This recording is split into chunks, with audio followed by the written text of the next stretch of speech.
Oke, hari ini kita bakal bedah sebuah teori yang cukup liar. Teori ini mencoba menghubungkan benang merah antara tatanan dunia selama ratusan tahun, satu keluarga yang super kaya, dan masa depan uang. Gimana ceritanya? Yuk kita langsung masuk. Oke, sebelum kita lanjut, ada satu istilah penting yang harus kita pahami dulu. Pax. Ini dari bahasa Latin, artinya damai. Tapi bukan damai biasa ya, ini adalah kondisi damai yang dipaksakan oleh satu kekuatan super dominan. Contoh paling gampangnya itu Pax Romana, di mana semua wilayah tunduk di bawah kekuasaan Romawi. Nah, disinilah teorinya jadi menarik. Coba bayangkan deh, gimana kalau semua pergeseran kekuasaan global, perang dunia, krisis ekonomi selama 200 tahun terakhir ini bukanlah sebuah kebetulan? Gimana kalau semua itu sebenarnya adalah bagian dari sebuah skenario besar yang sudah dirancang? Oke, kita mulai dari babak pertama. Teori ini membawa kita kembali ke tahun 1800-an ke era yang disebut Pax Britannica atau perdamaian di bawah kerajaan Inggris. Menurut sumber yang kita bahas, fondasi dari era ini diletakkan pas Perang Napoleon. Teorinya bilang, keluarga Rothschild itu mendanai kedua belah pihak, Inggris dan Prancis. Jadi, mau siapapun yang menang perang, mereka tetap yang paling untung. Nah, yang benar-benar gila dari teori ini adalah gimana mereka menunjuk satu momen spesifik. Konon, Nathan Rothschild dapat kabar kemenangan Inggris di Waterloo lebih dulu dari siapapun. Tapi bukannya ngasih kabar baik, dia malah sengaja nyebar rumor kalau Inggris kalah. Pasar saham langsung anjlok, panik, dan di saat itulah dia borong semua saham dengan harga murah. Begitu kabar kemenangan yang asli datang, harga saham meroket, dan dalam sekejap, dia jadi penguasa ekonomi Inggris. Dan dengan kontrol finansial sebesar itu, teori ini mengklaim kalau keluarga Rothschild bisa menyetir Inggris, yang notabene adalah negara adidaya dunia saat itu, selama lebih dari 100 tahun. Tapi, seperti semua era kekuasaan, ini nggak bertahan selamanya. Menurut teori ini, pergeseran dari dominasi Inggris ke Amerika itu bukan proses alami, tapi sebuah transisi yang sudah diatur dengan sangat rapi selama 50 tahun. Lihat deh, timeline ini. Ini bukan sekedar rentetan peristiwa acak. Menurut teorinya, ini adalah langkah-langkah yang sudah direncanakan. Mulai dari pertemuan rahasia untuk bikin bank sentral, pembentukan The Fed, Perang Dunia Pertama, sampai depresi besar. Puncaknya, perjanjian Bretton Woods yang menjadikan dolar AS sebagai raja mata uang dunia.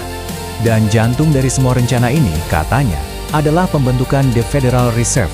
Sumber ini menggambarkannya bukan sebagai lembaga pemerintah, tapi sebagai bank sentral milik swasta yang punya kekuatan luar biasa, mengontrol suplai uang Amerika, dan bisa mencetak uang sesuka hati. Nah, ini puncaknya, momen yang paling krusial.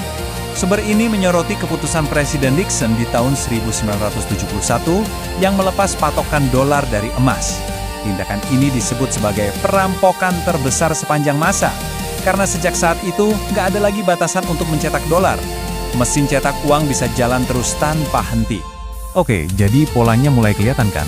Sama seperti Pax Britannica yang akhirnya runtuh, teori ini bilang Pax Americana sekarang juga menunjukkan tanda-tanda kehancuran yang ya mirip banget.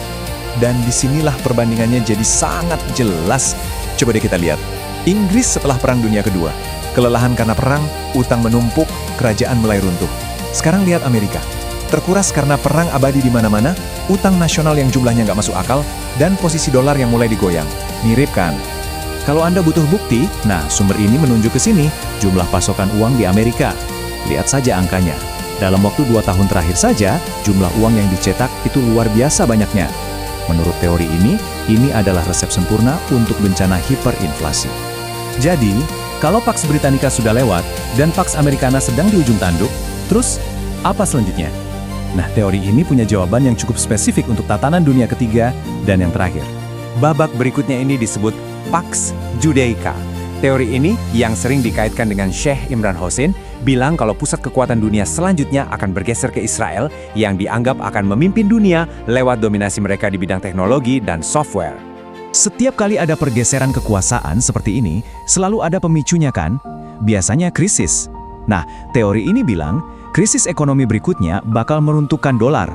Terus, pertanyaannya jadi, kalau bukan dolar, mata uang apa yang akan jadi penggantinya?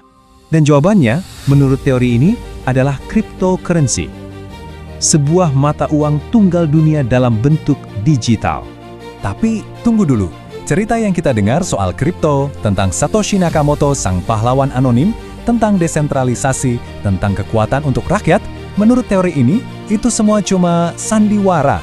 Sebuah cerita Robin Hood modern yang sengaja dibuat agar kita semua dengan sukarela mau pindah ke sistem kontrol mereka yang berikutnya. Tapi kan, untuk menjual ide sebesar ini ke anak-anak muda, butuh wajah baru, ikon baru. Sosok idola yang lama dianggap sudah nggak relevan lagi. Dan wajah baru itu, klaim dari sumber ini, ya Elon Musk. Coba pikirkan, sosoknya kan pas banget. Jenius, eksentrik, jago branding.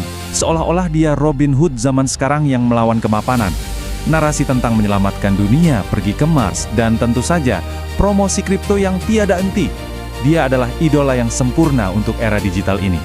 Oke, setelah semua ini, teori yang membentang ratusan tahun, dari perang Napoleon sampai ke kripto, terus apa?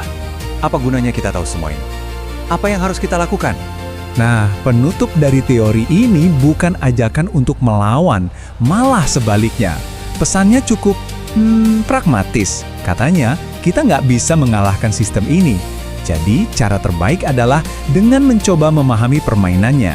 Coba lihat kemana arahnya dan posisikan diri kita untuk menghadapi perubahan yang mereka rencanakan. Ya, demi bertahan hidup.